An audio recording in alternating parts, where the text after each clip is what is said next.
Hey ho, Scorpio, thanks for watching. Bit late with my reading here for late October because it is actually the 31st of October. But we've got a couple of hours before Mercury retrograde actually happens. I'm doing this in the last 2 hours before Mercury retrograde comes in.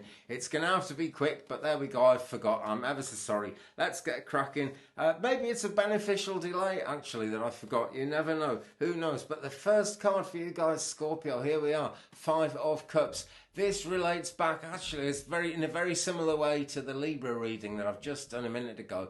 This relates back to something in the past that could even be bereavement, you know, but it's some kind of hurt. It's some kind of big hurt that's got into you and made you think you could never actually fix that one. And as we go through life, we do come into situations that there's nothing we can do about. It's very true. But there is actually a lot of hope here because the cups are about longings and desires and therefore hope. And look, there are two full cups on the floor there. Alice can't see them because she's stretching up and reaching to try and sort out the ones that have spilled on the table. But it's not a problem. Whatever's spilling out of them is actually spilling over the edge of the table. So she could go, and actually drink whatever that is. Who knows if that's a good thing or not. But what is really going to be good, Scorpio, is to try and move on from that hurt. And as Mercury retrograde comes in, as I've been saying for a while, this Mercury retrograde actually starts today with Mercury in Scorpio. It actually ends with Mercury in Scorpio as well. The moon is just on its way into Capricorn as I'm doing this, so things are kind of strict and formal, but don't let that become sort of so much hype that you don't feel you can sort things out, because you can. We get the kind of the sad vibe of the Five of Cups there, simply to show us that we can actually move forward into a happier situation, into better circumstances. Middle card for Scorpio right at the end of October 2019 is this one.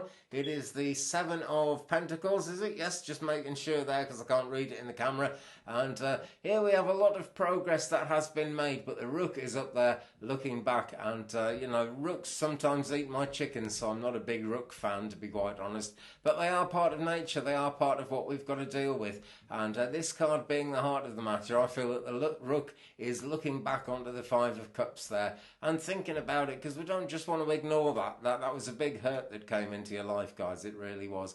And maybe that is actually controlling and driving what you're doing at the moment, because the pentacles all over this tree show not just steady progress, but that steady progress is actually paying off. But, you know, we also have this character here who, being a playing card, suggests that it's all still to play for and that the game is still on. So have a look back over the past, not just all the way back to the Five of Cups there, but what in the recent past hasn't been good. Has something hurt you, my friends? I hope not. Has something hurt someone around you? I hope not. And I guess you hope not too. But take a look back, okay? Because there's a song, Don't Look Back in Anger, and that's really good advice, but it is worth looking back as much as anything, because we stand on the shoulders of the experiences we've had, what we've learned in the past, so do be aware of that, please, Scorpio. And the final card, and it's got a very quick reading because I've got to do 6 in the next couple of hours, and I do want to have plenty of energy to get through them all.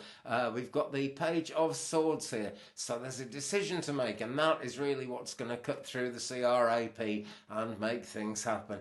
Now, this page has a lot of wisdom about him, may actually take a little bit of encouragement, the pages often do, but this is influence, yeah? Often it's a male energy who's come in to help, but whatever it is, it's some kind of positive influence that you have to nurture a bit. But see the scroll in his hand there, be aware that there's actually something probably that he doesn't fully understand, or something that isn't quite right with whatever helpful influences come in. And you can take a look at that, you can unroll that, and then you can wield the sword and make your decision. Okay, sorry that is a painfully short one, but I am keeping them as quick as I can. Tickety-tock. As Bertie Wooster always used to say. Thanks very much for watching, Scorpio. I hope you have a fantastic 31st of October. Mercury retrograde is going to be in Scorpio, and it can be a bit like kind of trial by fire when we get Mercury retrograde, but don't worry about it, guys. Just think about communication, and whatever you do, you're going to have to make a very sort of definite decision Quite how serious it is, I don't know. It may seem to be quite trivial to you, but it does have a serious undercurrent behind it, and it is the way forward. Okay, thumbs up please if you've enjoyed this one. Subscribe and tap that bell as well so you don't miss anything. Leave me a comment if you will. It takes me ages to get back to comments these days because the internet connection keeps dropping out, but I love to hear from people. That, more than anything, is why I do this. So I hope you have a great day. Hope you have a great month ahead. Hope you have a good Mercury retrograde. There are such things, you know. Just visualise and believe, and it can be good. Meanwhile, I'll be back very soon. Peace.